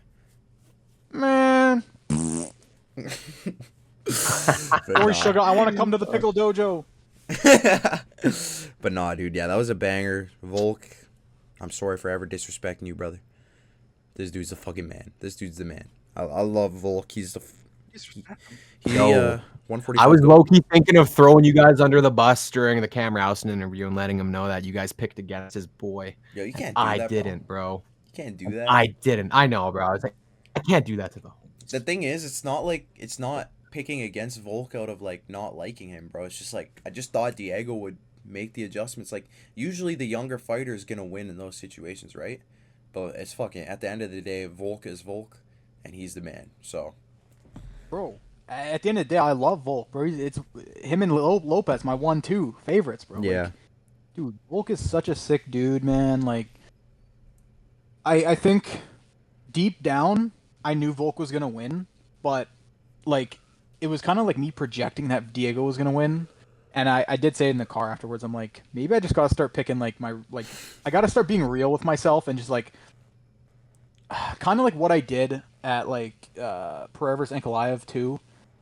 I did the opposite. I picked Ankalaev because I thought he was gonna get it done again this time. But I should have picked Pereira because, just in this situation, I did the opposite, right? So Yeah. I should have picked Volk because that's just like at home. That's the safe pick in a way. But I thought Diego was gonna get it done, man. I thought this time around the adjustments were gonna be made. Maybe he could have catched him and jumped on it. I definitely underestimated Volk's ability to adjust at his age and be able to just make it a better fight. Like he was better in this second fight than the first fight. He didn't take as much damage. yeah. He just looked like a champ. He just looked like a goat, dude. He was just clean with it. I don't know. He looked fucking insane, dude. Yeah, you got to give credit where credit's So due. good. I understand though, bro, because I always pick guys that. Well, look at I fucking picked Sugar Sean over Marab, bro. Like deep down, I knew Marab was winning that second fight. Yeah. Yeah. You know what I mean? I It's- always say I'm gonna do it, but I never do it. Shit. it's tough in the moment, bro, because you just think you like, oh, I could see ways that this dude would win. Like the dude that I like, I could see ways he'll win. Yeah. And it almost never plays out that way. But, It's yeah, always, bro. it's just like it's trying just to like will it into existence. You know what I mean? Pretty much manifesting. So yeah. But hey, dude, congrats to Bulk, man. Diego's gonna be back. Yeah, bro. Is that it? Are we done with the UFC 325 talk? Yeah. Okay, I just want to say before we move on, Aaron Tao has officially been released from the UFC. Wow. Oh, Bro didn't even get breaking news. Bro didn't even get an opportunity. Nah, I thought they were rebooking that. he pissed that. Yeah, I thought that's Yeah, what, bro. What? Wow, man. I wonder what happened. So they just must have like Doesn't look reviewed and like- they're like, you know what, this guy's a cheater, get him out of here. Nah, there had to be some kind of Hey like man, if conversations. you ain't trying. Nah, that's Wow. crazy, bro. He Yeah, pissed. very weird. I wanted to see him, bro. I wanted to see him try fucking Yeah. fighting in the UFC, but Yeah, he like from what I seen the highlights, bro, he looked good. He looked promising, but shit, bro, he kind of pissed away that opportunity. Hey, I've never had to cut weight or like an extreme amount of weight like that. I don't know what that shit does to your body. I know you're basically on the brink of death, so like I don't know, dude. That's insane though. That's nuts. Wow. Breaking news. On some fucking Elliot breaking Friedman news. shit. Let's go. Let's go. All right, bro. We got the UFC Fight Night. Bautista versus Vinicius Oliveira. At the Meta Apex. First card at the Meta Apex. First Apex card of the Paramount era. Not too much to talk about on the prelims here. It's not like a crazy card. You got Jacob Wicklax. He beat Patchy Mix. He's a fun little Polish fighter. Very good, very skilled. I will definitely take him in that fight for sure. The Joker. Yeah. Wang Kong. Yes, Joker. sir. Bro, Watch for UFC Ryan missed Moore. out on an opportunity to have the Wang and Mr. Penis on the same card. Mm. You guys know Mr. Penis, right? Yes. Yeah, Damien. Damien Penis. You know who I'm talking about? Damien Penis. Is he not They fighting? missed out on a nice opportunity to have both of the Wang. He's fighting soon though. Coming up. I'm pretty sure Yeah, he's got a he's fight fighting coming coming up sometime. Houston. But where the fuck do we got that fight here? I know he's booked. Mexico. He's fighting in Mexico. Oh, right. Yeah. So this month. Couple weeks from now, yeah. That's a missed opportunity from the Yeah, UFC. bro, you could have had Penis and Wang on Bro. the same card. That would have been funny. Bro, Damien Penis is gonna chin his next opponent, bro. He's dangerous. But we'll get into the main card here. Opening the main card. We got six fights on this main card. Got Dustin Jacoby versus Julius Walker. Open it up. Dustin Jacoby, you know, this guy is a grizzled veteran in the UFC. I'm going Julius Walker strictly because of age. I think he'll be the fresher fighter. I think he'll be able to last a bit longer. He's never finished anyone in the UFC. He is a decision merchant. So for that reason, I think that he might outlast Dustin Jacoby if he doesn't get caught. But I could see Dustin Jacoby definitely catching him, bro. Yeah, I'm kind of leaning on Dustin Jacoby because of what you just said. He's the more experienced guy. He's been doing it longer.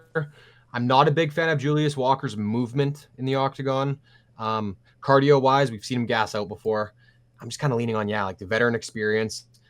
Jacoby coming off 2 knockouts in a row, I believe. Yeah, because he lost to Reyes, got chinned by him, but knocked out Vitor Petrino, knocked out Bruno Lopez. I'm feeling like a Dustin Jacoby freaking maybe another KO here, bro. You never know. It's not crazy. This was a tough one for me to pick. I think this is either of these guys could come home with the win. I went with Julius Walker though. His last fight, the guy that he fought actually just got removed from the UFC, so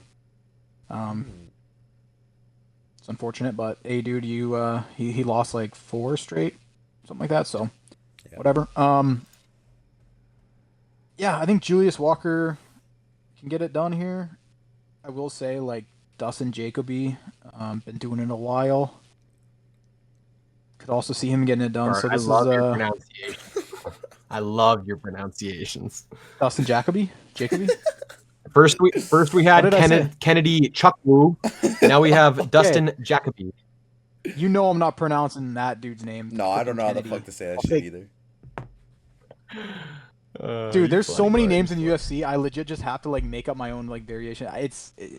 Some names are so hard, man. I just learned Oleksiejczuk. So I'm learning. We I'm need getting better with names, bro. We need a segment where we just give you weird ass names and you have to try to pronounce them. Yeah. Dude, That's I'm down, bro. Give me some oddball names. I'm down. Just find the weirdest spelt names ever and just give them to you. That'd be Throw 'em cinema. at you. They gotta be actual fighters though. You gotta like dig them out of like the Contender Series or something. No, what we gotta do is we Yeah. gotta give you names, and you gotta tell us if they're a UFC fighter or if they're made up. Oh we yeah. gotta make up a bunch of names, dude. That might be the method. Ooh, that'd be funny. That'd be funny.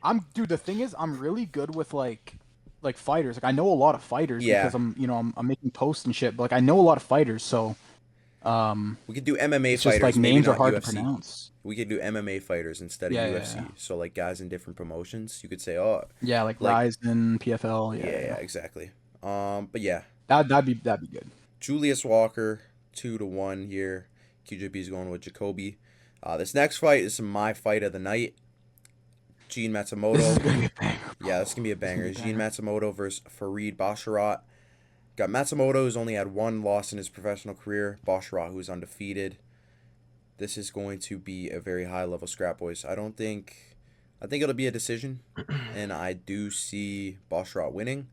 I think Basharat might just be able Decision to. merchant. Yeah, he is, but I think he's gonna be able to control this fight. Whether it's against the cage, whether it's on the ground, I think he's just gonna be in the better position for a lot more of the fight, and I think he's going to win like off that, just control time. I have really nothing else to add. I think you said it perfectly. I'm also going with Farid Basharat. I have him winning by decision. I think it's going to go to the distance. Yeah. But I'm not counting Matsumoto out, bro. This dude's fucking entertaining to watch. Obviously, like you said, he's only got one loss, and it's against Rob Font. He's been doing it fucking forever. Like, that's a veteran. So, yeah, I'm excited, bro. This is going to be a good little scrap. Couple of young dudes going at it. Obviously, undefeated versus 17-1. Good fight. Yeah, very good fight. This is gonna be a banger. Jean Matsumoto's only loss. I remember this one because I think I had it as a draw against Rob Font. Very close fight. Judges ultimately gave it to Rob Font, but to me, this dude is 18-0. So to be honest, this is gonna be a really good fight. I don't remember that fight too well, but this is a fight where It was Henry Cejudo, Song Yadong. Oh, I think Brennan Allen and Hernandez was also that. It was at Seattle. Oh, a little banger card. It was a good card, and I do remember that one. I was a little surprised when Rob Font won that one, but Interesting. regardless, Basharat's really good. That's why I have him winning this 5-fight win streak. But it's not going to be easy for him because Jean is very good. Jean Matsumoto. He is very good. Yeah, this is a fight where both these guys could be looking at a spot in the rankings in the top 15 soon. So, Yeah. kind of a lot at stake for that fight, but we'll move on. We got A Canadian. we got a first Canadian in a while, Marc-Andre Barriault versus Michael Oleksiejczuk. Olek, as we like to call him. Dude, I had a tough time picking in this fight, bro. I'm not gonna lie. Olek, we've seen this guy he's looking a little bit rebranded since he started training with the Fighting Nerds. But obviously Marc-Andre Barriault, he's, I've had, some choice words for him before, but bro, he's a hard hitter. He's fought some very legit guys in the middleweight division. But I'm leaning with Olek here, unfortunately, to our Canadian brother. But I just think Olek, he's got a lot more momentum right now. He's looking good. He's looking, like I said, he's training with the Fighting Nerds now, so I think like I said, a bit of a rebrand lately. Dude, I got this dang dog scratching up my door again. But yeah, bro, Olek, I'm leaning Olek here. I'm also leaning Michael Oleksiejczuk over Marc-Andre Barriault. I just feel like I know Barriault has that power, but I feel like Oleksiejczuk's just going to be the quicker guy. He's coming off also a 2 knockout streak. Yep. knocked out Gerald Mearshart and Cedric Dumas. Obviously, those aren't crazy opponents, but Barrio's older. I don't know. It's tough for me, bro, because I want to say Barrio just because he's the Canadian, but I feel like I can't really pick against Oleksiejczuk, bro. Yeah. It's tough. Yep. I won't be mad with either outcome. I can't lie. Yeah. No, 100%. I like both these guys. Yeah, I could see a world in which Marc-Andre pulls this out. But I do got Oleksiejczuk. I will say, Quinn, I think you might have pronounced his first name wrong. You said Michael. Michael? Is it Michelle? I've heard Michelle? it might be Mihal. Mihal. Mihal. Mihal Oleksiejczuk. Mihal Oleksiejczuk. Those Czech dudes got Mihal weird pronunciations, bro. I don't know. I just Is he from Poland? Is he Czech? Oh, dude, he's something like He's that. Poland. He's Poland. He's Okay, Poland. He's okay. Polish. Something He's like Polish. that. He's Polish. Yeah, I could see Mihal, but I just like calling bro Olek. Yeah, no, even his brother I call Olek. Yeah, I got Mihal in this. Michael, Michel. So I got him. But dude, Marc-Andre, if he makes this a bar fight and just That's how he. Who knows, dude? You never know. Yep. 100%. You never know. Next You root for fight. bro regardless. Yeah, for sure. Next fight. Oh, I really have nothing to say about this one, bro. Fuck. Unfortunately, we're gonna see a Jayton Almeida win. And Whoa. well, that's what I We think. might not, dude. I'm high on Kuniev. Fair enough. Hey, you got every right to feel Maybe that that's way. maybe that's just because Jilton's buns and who knows. You got every right to feel that way, bro. But I think Jilton's just gonna lay on him for 3 rounds. Dude, True. Oh, fuck Jayton Almeida, bro. I hate talking badly about UFC fighters because at the end of the day, I know all these dudes could slump me. These dudes could literally kill me with their hands. But if there's one dude I feel okay talking poorly about, it's Jayton Almeida, bro. I actually despise watching this guy. I'm not a fan of his style. I'm not a fan. He has no personality outside of the octagon. He's boring. There's really, in my opinion, bro, nothing to like about this dude.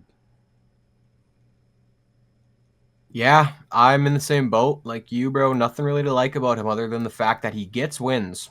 Yeah. Regardless of what you think about him, he gets fucking wins. Yeah. He's been fighting top end guys. You compare his resume to Rizvan. Kuniev's only fought once in the UFC. He was against Curtis Blades. He lost a 3-round decision. To go 3 rounds, He's Curtis had Blades 3 is impressive, canceled fights already. It is. It's no slouch. But yeah, I just think That was a close Almeida. fight. He's been doing it longer, fighting top guys. But you never know. Hey, Curtis Blades knocked out Almeida. So Yeah. if we're looking at it from that standpoint, Kuniev should win. But Yep. I don't know, bro. I'm hoping the UFC said something to Almeida, bro. You gotta be more fun to watch. Yeah. Now that we got these finish bonuses, at least go out there and try to. If he's going out there submitting guys every fight, bro, I'll have no problem with it. It's just getting dudes and taking them down, getting them into a position where you just feel comfortable enough to stay safe enough. You're doing enough to, obviously not have the fight stood up. But if he's going out there taking dudes down and just chasing submissions, bro, I got no problem with that fighting style. I want finishes. So Yeah. Oh, I hope I don't know. If Almeida wins, I hope it's by a finish. But Yeah. I also wouldn't be opposed to seeing Kuniev just starch him, put his lights out. Yeah, that'd be unreal. That's right. I'm very glad that in his last fight against Volkov, they didn't lean towards that wet blanket style because he did have a bunch of control time against Volkov and all that. So that is a good sign that we're heading in the right direction. I got Kuniev in this one. I got Rizvan. I'm heavily relying on... He made it close against Curtis Blades, who is a top 5, right? He's top 5 heavyweight. That was a close fight. This dude looked... I don't know if you guys seen pictures of him. This dude was massive before he came into the UFC. Not massive in the way, jacked. He looked jacked. And he is still jacked, but he's put on some more libs. Mm-hmm. So, but dude, he looked jacked. He may have been on something. I won't say, I won't go any further into that, but may have been on something. But no, I got Rizvan. I want to see him just beat the brakes off Jailton. Also, Ronnie-san, don't feel bad when you're, hating on these guys, because at the end of the day, this is a product. The UFC, the Ultimate Fighting Championship, is a product, and we are the viewers, and we're allowed to criticize. We have a right to an opinion. We have a right to an opinion. At the end of the day, this is a sport. It's a product, and we we can criticize it. If anything from the last weekend, the Tai Tuivasa Taliesin, we just want to see a better product, and I think this should be a bit better than that fight.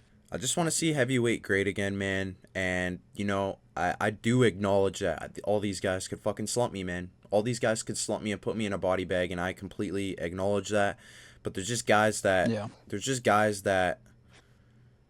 Like, Jailton Almeida, bro, I would genuinely rather watch...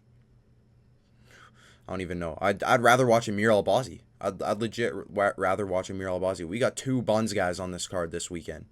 There's a lot of fighters. There's a lot of things I would watch outside of Jailton. Yeah. I don't want to watch Jailton.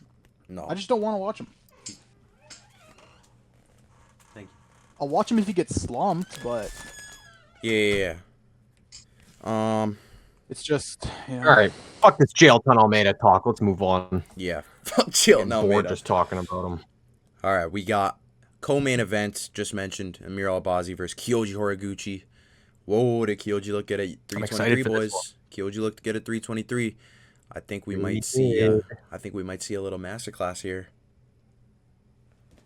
Kyoji. I agree. I think Kyoji's gonna go out there and he's just gonna fucking do exactly what he did in the last fight. I do think Amir Albazi is better than Said Nurmagomedov. Or no, not Sair. Tagir. That's who it was. Tagir. Yes. I obviously think Amir Albazi's better than him, so it should be more of a closer fight in that aspect. But, bro, the way Kyoji looked in that last fight, bro, I can't see him losing this fight. Mm-hmm. I honestly think this guy could end up fighting for a belt soon. Yeah, dude, he looks so good. The flyweight division is back. Low key. Flyweight division is back, bro. They got some banger dudes in that division now. Especially think if Loner gets a win. What do you do, bro? What do you genuinely do with that division? Prospects are good. Yeah. It's interesting. You got a lot of matchups to make in that division. Barrett, what's your pick? I got Kyoji. He looked so good in his last fight. I think he gets it done. I thought the age gap initially was a lot bigger, but there's only, I think, 3 years in age gap between them, so... yeah, I got Kyoji. We're obviously not high on Amir. It is pretty crazy that back-to-back, 2 of our Buns fighters, we're watching them back-to-back, so kind of crazy if you watch our tier list of every single ranked fighter. Yeah, I think Kyoji's going to get it done. Like Quinn said, this guy could be fighting for a title soon.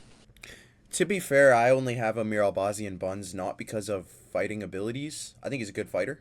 It's just he doesn't fight enough, and he's always getting sick, or, there's just always something that comes up when he has a fight booked. So it's not because of fighting ability. Yeah. I think he's a great fighter. It's just other reasons. That's valid.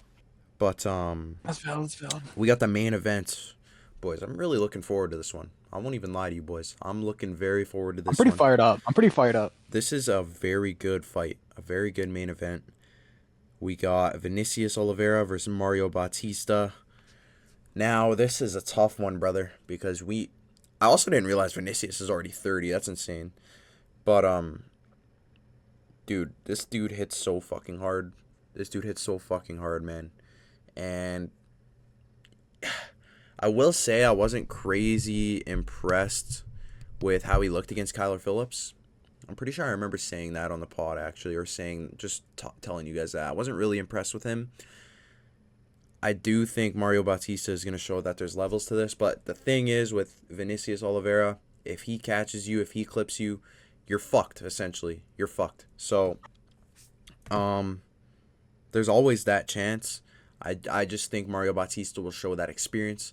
I think Mario Bautista will show that there's kind of, this is the top half of the division. And that being said, if either of these guys win, I made a video about this. I want to see the Song Yadong matchup. I think it makes sense. But yeah.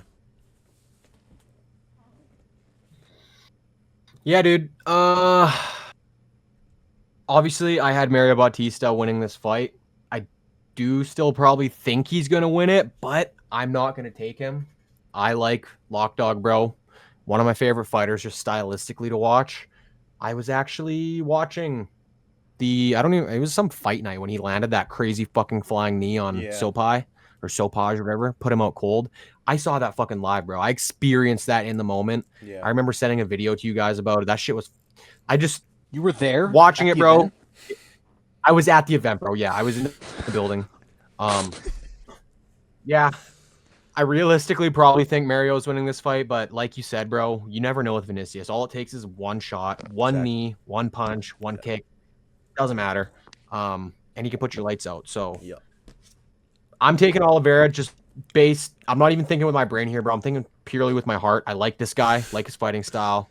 Bro's That's why making I'm our picking mistake. him, He's making me and Barrett's mistake right now. I really am, bro. I need this guy to make me look good here. I need Vinicius to go out and just starch Mario, make me look smart. But I know the challenge in front of him, in front of us. Mario's no slouch, bro. This dude fucking, he's good. He's fucking good, but I gotta take Oliveira, bro. He's fun. He's fucking fun to watch. Hey, to be fair, bro, sometimes it works out. Like when you took Roofy, when I took CP, when I took who else did I take? When I took Michael Morales over Sean Brady, that was a hot take, bro, and it worked out. So you really never know, bro. Like this crazy ass sport, like anything can happen. So yeah, man. That's the thing with I know, yeah, bro. And like I get Vinicius is the younger dude. It's only 2 years, but he's got technically more experience, bro. He's had more pro fights. Obviously, I haven't looked at the caliber of opponents that they were fighting in their other promotions, but he's got the experience in a sense. So I'm interested to see how he holds up though against Mario. Like if Mario mixes in all that like wrestling, grappling, kind of cage work kind of style, like how he's going to be able to deal with that. But yeah, bro, I just think Oliveira, bro, his style is so gangster, sitting there with his fucking hands down and then just moving, popping in and out. Like it's just visually fun to watch that. Mm-hmm. I got Mario. I could see Vinicius catching him. Mm-hmm. But I do think Mario's experience can make him, not get caught. But Lockdog is good, and if he does land something, like Ronnie-san, could get scary. But I think Mario gets it done. I'll go. I think it'll go to decision. But yeah, I don't know, dude. You really never know. Like I definitely could see Vinicius catching him with something, but like I said, I think the experience. I think Mario can evade that, and yeah. Yeah, no, that's valid. That's valid. That's a great take. I will say I was watching some of Vinicius's fights, and bro, he's got decent takedown defense. Obviously, he's never faced a guy like Mario Bautista, but he's pretty good at defending takedowns, bro. So I will give him that. It'll be a great fight to watch. I'm very excited. Do you think Bautista takes him down or tries to? I don't think you want to stand with. Well, I don't think you want to stand with Vinicius, bro. I don't think you want to stand with him at all. Yeah. I think you're in for a bad night if you stand with him. I can't really remember the Kyler Phillips fight, but I just remember not really being impressed with Vinicius. I don't remember how Kyler Phillips was fighting. That's one that I low-key got to watch back. But, yeah, dude. I just think what I'm really interested to see if he makes weight. Because he's a big boy. He's like 40 pounds overweight as of a couple days ago. So we'll see how that goes. Are we gonna need a backup fighter for this? Hey, I'll step in short notice. Man, it's interesting. All right, W. It's low-key interesting. I'm looking at the Vinicius Oliveira Kyler Phillips stats here, and obviously I know Mario Bautista's way better than Kyler Phillips, but Phillips was 0 for 5 on takedowns, whereas Oliveira was actually 1 for 4. And he doubled Kyler Phillips up in the striking aspect of the sport or of the fight. 1 of 3 on decision. So maybe it goes the same way, bro. Yeah. Maybe Oliveira keeps it on the feet, just kind of outstrikes him. Maybe he mixes a takedown and tries to get Mario on the ground. You never know. But the thing is, yeah, Mario I'm excited to finish Kyler. Mario could likely outstrike Vinicius, but the thing is, he has so much power that the shots that Vinicius does connect with, they're probably going to be a lot more devastating. It's like a CP He's gonna Leon feel Edwards it. situation, you know. So Yeah. there's always that possibility, bro. But yeah, dude. Either way, I'm looking very forward. And like, to how it. is Mario's chin? Right. Like, I'm gonna look at it right now. I don't know how many times the guy's been knocked out. I think it's pretty good, bro. I mean, he once I think. Who knocked him out? maybe once. I feel like I remember seeing a highlight of him. Trevin Jones. Okay. I mean, either way, before he fought Umar, bro, he was on an 8-fight win streak. Like, he is very legit. Beat a legend in Jose Aldo. Questionable decision, but either way, beat him. Beat Patchy Mix. Put the hands on Patchy Mix, even though Patchy's shit. Yeah, dude. Ricky Simon was a good win. Ricky Simon, Yeah. he's not too bad. Where's Ricky Simon at, bro? Is that guy retired? He just lost to that's a great- Barcelos. Oh, He beat shit. Cameron Smotherman.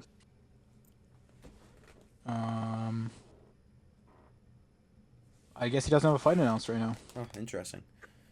Yeah, I don't know. I'm looking forward to this fight, man. It's gonna be a great fight. It's really, I don't want to say the only highlight of that card, but it'll be definitely kind of the biggest fight, as it should be as the main event. But yeah. Yo, quick question here. Do you guys know who Mario Bautista made his debut against? Corey Without Sandhagen. looking? Corey Oh, Sandhagen. yeah, you're right. Got submitted. Submitted first round. Yep. I That's even gave you the finishing technique. Type shit. Double points. Shit, bro. I know ball. All right, man. Well, official ball knowers signing out here. Hope you guys enjoyed this. Ball. Yeah, you ball goated. Ball goated. You know ball. Goated gif. You know Yeah. ball to go. Ball. Yeah, bro. This is a fun episode. I hope you guys enjoy the Cam Rowston interview. Once again, thank you for all the love you guys have been showing lately. It's very appreciated. Dude, we must be like shadow banned on Instagram or something because all the reels are only getting like 20 likes. But either way, bro, I'm appreciative of all those. Trying to nerf us. They're trying to nerf us, and we're gonna make it past that, bro. I'm very appreciative of the 20 likes that we do get. But shit, man, it's just like I say at every other episode, bro. This shit is just the beginning for us, and we appreciate you guys for coming along on this ride. And we got another interview next week too, so We be on the lookout for that. Yeah, we do. We got Fired up. a very fun interview next week. Louisiana's finest. Like I said, it's gonna be a good episode either way. But yeah, I hope you guys enjoyed. And you guys got anything to add? I got nothing to add, bro. It's fun. I got a few things. I will say, the second week of Paramount Era, a lot of people said it went much smoother. People were saying the ads were better placed and that they listened to the fans because a lot of people were complaining about the ads in the first card. So that's good to hear. And I just want to shout out that Robert Whittaker UFC 325 promo. That was incredible, bro. I got goosebumps from that video. Fucking awesome. Paramount's got to keep that shit up. Those promos, bro. That's how you set up fights. That's how you get people wanting to watch. That's how you promote the sport. I got goosebumps, bro. That was genuine cinema, bro. Yeah, that shit was special. awesome. That shit was special. Yeah, that was a great promo. Yeah, I hope to see more stuff like that. Likely only for like bigger cards, but like, dude, that's fine. You know what? Like, that was a fucking sick ass promo. But yeah, man. And especially to get a guy like Whittaker to like narrate that. Hey, so he was hopping on the broad. Voice, his accent. I like that. I can't. Yeah, fucking great card, great promotion. Yeah, they definitely made a lot of adjustments from what I heard. Obviously, we're not on Paramount, so we can't see the. Yeah. I guess like the nothing's different for us, so we don't know. But... Yeah, nothing is different. Literally nothing changes. But either way, fucking great card, fun to watch. Happy to hear that they're adjusting to the fans and their wants. So. Yeah, man, the UFC is in a good spot. Frozen Fist is in a great spot. And we're only going up from here, boys. So, hope you guys enjoyed. That's been it, boys. Peace the frick out, Frozen Fist fight fans. Peace.